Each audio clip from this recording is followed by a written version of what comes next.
ఓం నమో నారాయణాయ. విష్ణు భగవానుడు ఎన్నో అవతారాలు అవతరించారు. వాటిల్లో 10 అవతారాలు ముఖ్యమైనవి. ఈరోజు మనం ఆ 10 అవతారాల గురించి తెలుసుకుందాం.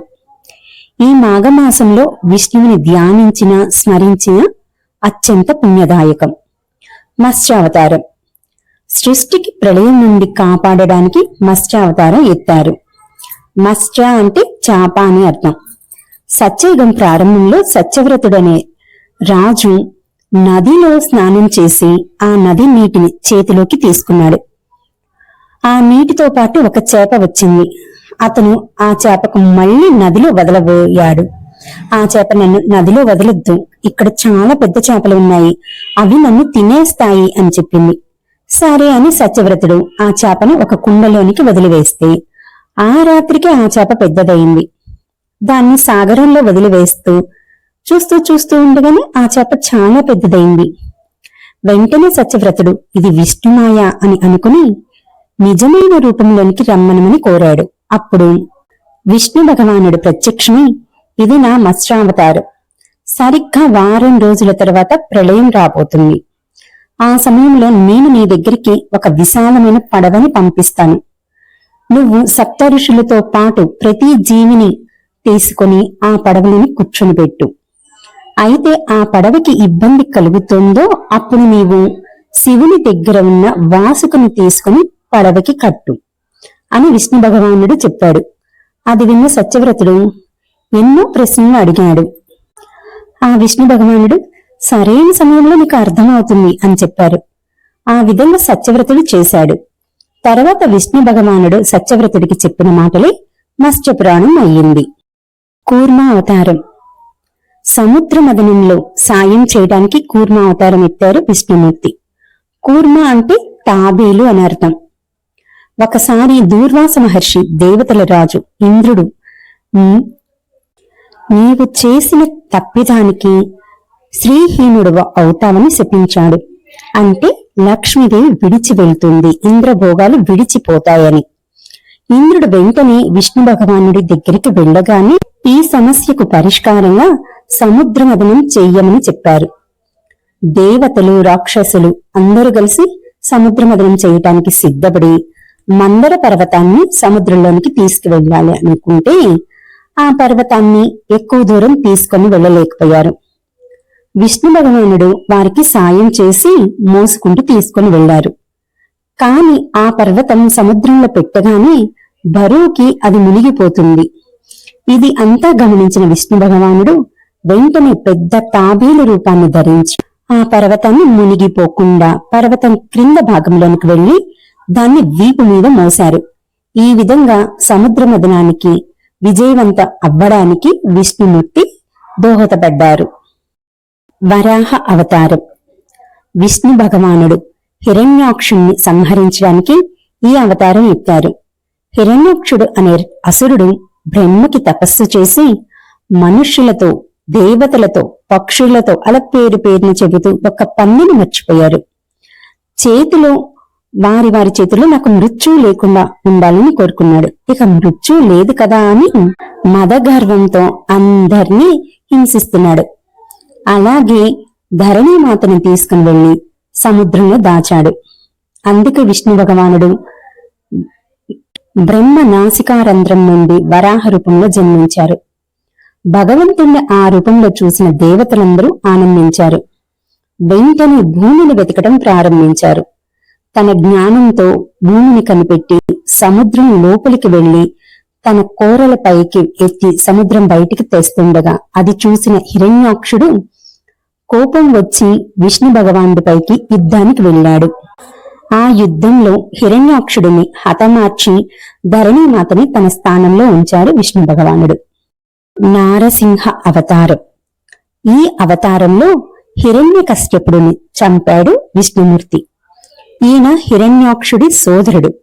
హిరణ్యకశ్యపుడు బ్రహ్మకు తపస్సు చేసి దేవతల చేత గాని మనుషుల చేత గాని జంతువుల చేత గాని పక్షుల చేత గాని ఉదయం గాని రాత్రి గాని భూమి మీద గాని పాతాళంలో గాని అస్త్ర శస్త్రాలతో గాని చావు లేకుండా వరం కోరుకున్నాడు. తన సోదర మరణానికి కారణమైన విష్ణు భగవాన్ని పూజిస్తే వారిని హింసిస్తూ నరకం చూపిస్తుంటాడు. హిరణ్య కశ్యపుడికి ఒక కొడుకు జన్మించాడు. ఆయన నారదుడు తల్లి గర్భంలో ఉండగానే నారాయణ మంత్రం ఉపదేశం చేసి విష్ణు భక్తుడిగా మార్చివేశాడు. విష్ణు భగవాన్ని పూజిస్తున్నట్లు తెలిసిన హిరణ్యకశ్యపుడికి ప్రహ్లాదుడు అర్థమయ్యేలా చెప్పాలని అనుకున్నాడు. కాని అవి ఏమి ప్రహ్లాదుడి మీద పని చేయలేదు. అందుకని ప్రహ్లాదుడిని హతమార్చాలని అనుకుని ఎన్నో ప్రయత్నాలు చేసినా విష్ణు అనుగ్రహం వల్ల ప్రహ్లాదుడికి ఏమీ కాలేదు. ఇక లాభం లేదని హిరణ్యకశిపుడే ప్రహ్లాదుని చంపాలని, సరే అయితే నీ స్వామి ఎక్కడ ఉన్నారో చూపించు అని గద్దించాడు. ఆయన విశ్వవ్యాపకుడు అని ప్రహ్లాదుడు చెబితే, సర్వే ఈ స్తంభంలో చూపించు అని అక్కడ ఉన్న స్తంభాన్ని ముక్కలు చేయగా నారసింహ అవతారంలో విష్ణు భగవానుడు కనిపించారు. సగం మనిషి సగం మృగం ఆకారంలో ఉన్నారు. అది పగలు కాదు, రాత్రి కాదు, సాయం సంధ్యవేళ. ఆకాశం గాని భూమి గాని కాకుండా తన తొడల మీద ఏ అస్త్ర శస్త్రాలు కాకుండా తన వాడి అయిన గోళ్లతో ఆ రాక్షసుని చీల్చి చంపివేశాడు. వామన అవతారం. సత్యయుగంలో ప్రహ్లాదుడు మనవుడు బలి చక్రవర్తి అసురులకి రాజుగా ఉన్నాడు. ఆయన సర్వలోకాన్ని ఆక్రమించాడు. ఆ సమస్య పరిష్కారానికి విష్ణువు దగ్గరికి దేవతలందరూ వెళ్లారు. దానికి పరిష్కారంగా విష్ణు భగవానుడు అతిథి మాతకు జన్మించి వామన అవతారం ఎత్తారు. ఒకసారి బలి చక్రవర్తి మహాయజ్ఞాన్ని చేస్తున్నారు. ఆ యజ్ఞానికి వచ్చిన వారికి కాదు లేదు అనుకుంటూ దానం చేస్తున్నారు. వామనుడు ఆ యజ్ఞానికి వెళ్లి 3 అడుగులు దానం చేయమన్నాడు. ఇది గమనించిన శుక్రాచార్యుల వారు, ఆయన బలి చక్రవర్తి అసురుల గురువు, ఇది అంతా విష్ణుమాయ అని తెలుసుకుని వెంటనే దానం ఇవ్వకుండా ఆపివేశాడు. కాని బలి చక్రవర్తి ఏం మాత్రం ఆలోచించకుండా మాట ఇచ్చాడు. ఆ మాట ప్రకారంగానే తీసుకోమంటే విష్ణుమూర్తి తను అంతకు అంత పెరిగి విశాల రూపంలో వచ్చి ఒక కాలు భూమి మీద పెట్టాడు, 2వ కాలు స్వర్గం మీద పెట్టాడు. మరి 3వ అడుగు ఎక్కడా అని అడిగితే ఆయన తన తలను చూపించి ఇక్కడ పెట్టండి అని చెప్పగానే విష్ణువు తన 3వ అడుగును బలి చక్రవర్తి తలపై పెట్టి ఆయనను పాతాళ లోకానికి పంపించి వేశాడు. బలి చక్రవర్తిని దానగుణానికి మెచ్చి పాతాళ లోకంలో రాజుగా చేశాడు విష్ణువు. ఆ విధంగా దేవతలకు స్వర్గం తిరిగి ఇచ్చారు విష్ణు భగవానుడు. పరశురామ అవతారం. జమదగ్ని మహర్షి 5వ కుమారుడుగా విష్ణుమూర్తి జన్మించారు. తండ్రి మాట కోసం తల్లి తలను నరికి మళ్లీ తిరిగి తల్లిని బ్రతికించుకున్నాడు. ఈ అవతారంలో దుర్మార్గంగా ఉన్న క్షత్రియుల్ని అంతం చేశాడు. రామ అవతారం. త్రేతాయుగంలో రావణాసురుని సంహారం కోసం విష్ణు భగవానుడు దశరథుడి కుమారుడిగా జన్మించారు. ఈ అవతారంలో రాజధర్మాన్ని పాటిస్తూ ఎంతో మంది రాక్షసులను సంహరిస్తూ తన తండ్రి మాట జవదాటకుండా వనవాసానికి వెళ్ళాడు. ఆ సమయంలో రావణాసురుడు సీతామాతని అపహరించి అశోకవనానికి తీసుకుని వెళ్ళాడు. సీతా అన్వేషణ చేస్తూ లంకకు వెళ్లి అక్కడ రామరావణ యుద్ధం జరిగింది. ఆ యుద్ధంలో రావణాసురుణ్ణి సంహరించాడు. ఆ విధంగా రామ అవతారంలో దేవతలను రక్షించారు. కృష్ణావతారం. ద్వాపర యుగంలో శ్రీకృష్ణుడిగా జన్మించారు. ఈయన కంసుని కారాగారంలో దేవకి వసుదేవులకి జన్మించారు. ఈ అవతారంలో ఎన్నో అద్భుతాలు చేశారు. ఎంతో మంది అసురులను సంహరించారు. ప్రజల్ని ఇబ్బంది పెట్టిన ఇంద్రుడి గర్వం అణిచాడు. కంసుని చంపాడు. కురుక్షేత్రంలో అర్జునుడికి రథసారథి అయ్యాడు. ఈ ప్రపంచానికి భగవద్గీతను బోధించాడు. ధర్మరాజుకి రాజ్యానికి రాజును చేసి ధర్మాన్ని మళ్లీ స్థాపించారు. ఈ అవతారాన్ని పరిపూర్ణ అవతారంగా భావిస్తాము మనం. అవతారం. విష్ణు భగవానుడు గయా సమీపంలో మాయా అనే మహిళకు జన్మించాడు. చెడ్డవాళ్లకు హితబోధ చేస్తూ ధర్మాన్ని స్థాపించాడు ఈ అవతారంలో. కల్కి అవతారం. ధర్మ గ్రంథాల ప్రకారంగా విష్ణు భగవానుడు కలియుగ అంతంలో కల్కి రూపంలో అవతరిస్తారు. కలియుగం సత్యయుగం మధ్యలో ఉన్న శాంతి కాలంలో జన్మిస్తారు. ఈ అవతారంలో విష్ణు భగవానుడు 64 కళలలో ప్రావీణ్యం పొంది ఉంటారు.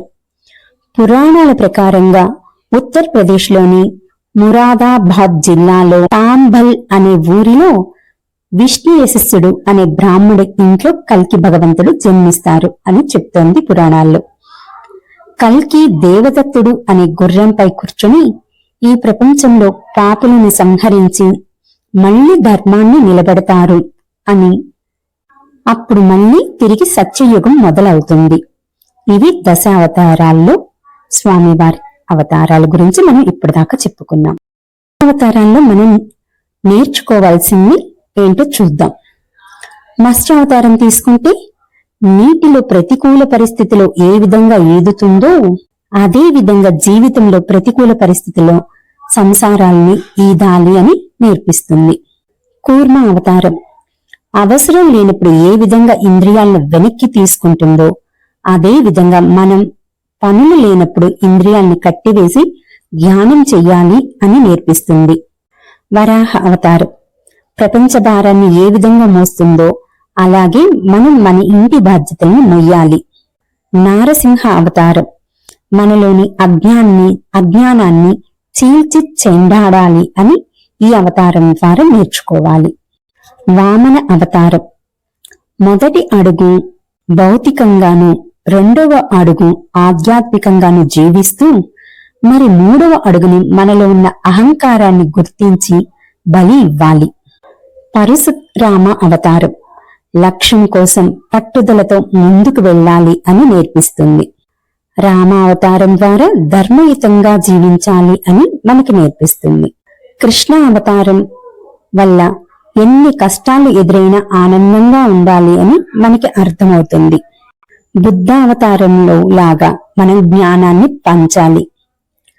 కల్కి అవతారం సకల మానవాళి అజ్ఞానాన్ని తీసివేయాలి. ఇవి మనం దశావతారాల గురించి తెలుసుకున్నాం. వాటి నుంచి నేర్చుకోవాల్సింది కూడా తెలుసుకున్నాము.